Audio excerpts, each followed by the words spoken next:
Homework's going to be different this week. This week we're going to do an entire page each night.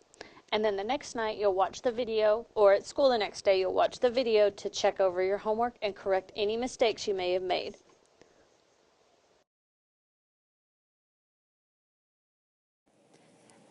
Math Worksheet 3-17, number 1. Sarah and Alex were arranging chairs for a program at school. They placed 8 chairs in each of 4 rows. Draw a picture using squares of what Sarah and Alex did. Okay, so we need 8 chairs in 4 rows. So we're going to make 4 rows. 1, 2, 3, 4 rows that go across. And we're going to need to put 8 chairs in each row. So now we have 4 rows. We have one row that has 8 in it. So that way we can set up our 8 columns. Okay, it's best to keep it nice and neat and in a row. That way it's easiest to count. So there we have 8 chairs. Now we have to add the next 3 rows. So we added our next row. We had 8 chairs. Now we have 16 chairs. Another row of 8 gives us 24 chairs. Filling in our final row with 8 more chairs gives us a total of 32 chairs. What multiplication fact names the model that you drew? If we have 4 rows and 8 columns and 32 total, the multiplication fact that goes with this model is 4 times 8 equals 32, or 8 times 4 equals 32. What is the division fact that names this model? Remember, division would be just working backwards from multiplication. So we would have started with 32 chairs divided into 4 rows would give us 8 columns. Or the 32 chairs divided into 8 columns gave us 4 rows. Write the fact family for the following numbers: 6, 4, and 24. You should have written 6 times 4 equals 24. 4 times 6 equals 24. 24 divided by 6 equals 4. And 24 divided by 4 equals 6.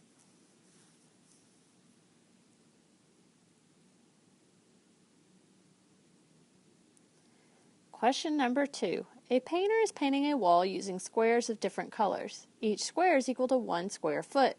The shaded squares show how many he has to paint so far, or how many he has painted so far. What is the area of the wall he has finished painting? So we want the shaded area up here. And remember, area is a big key word, and that means we're going to measure the inside. Okay? So we want to know what he's finished painting, so we're going to count the shaded area. So showing your EOT means you go in and you count every shaded square, and we get 32 square feet. B asks, what is the area of the wall he has not painted yet? So we're actually going to come in here and find the area of the unshaded section. So we come in here and show our EOT and count every unshaded square and get 22 square feet that are unshaded. Question 3. Look at the list of classroom objects. They can be weighed in either pounds or ounces, and those are the abbreviations for pounds and for ounces. After you read the list, sort the objects into the boxes according to the units they should be weighed in. If it needs to be weighed in ounces, you'll list it over here. If it's going to be weighed in pounds, you'll list it over here. And if you remember, when we wrote it in our journal, we talked about measuring weight. Ounces, our example was a slice of bread, and pounds was a loaf of bread. 1 pound equals 16 ounces, and usually there's about 16 slices in a pound of bread. Alright, so our first word is dictionary, and dictionaries are pretty heavy, so you'd probably weigh a dictionary with pounds.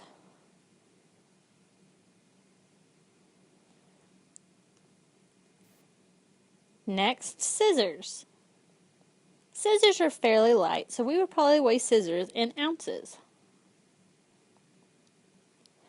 Next, we have a chair. Chairs are kind of light so that we can carry them, but that would still be something we would probably measure with pounds.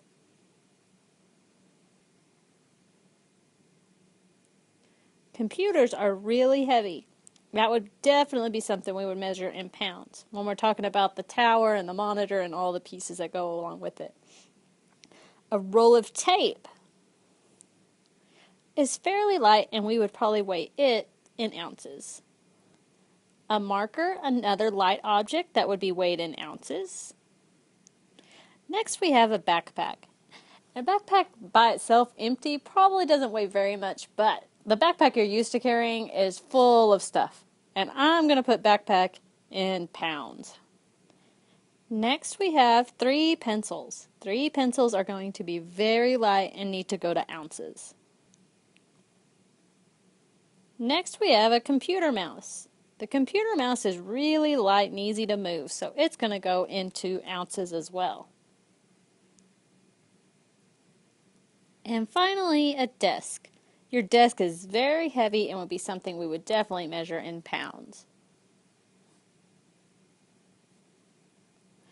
Finally, question 4. Match the models to the fractions shown with a line. Okay? So the best procedure for this would be to find your fraction first. Okay? And remember, if it doesn't tell you, usually we want what's shaded. Okay? So our first fraction here, we have 1, 2 shaded out of 4 total pieces. So we have 2/4.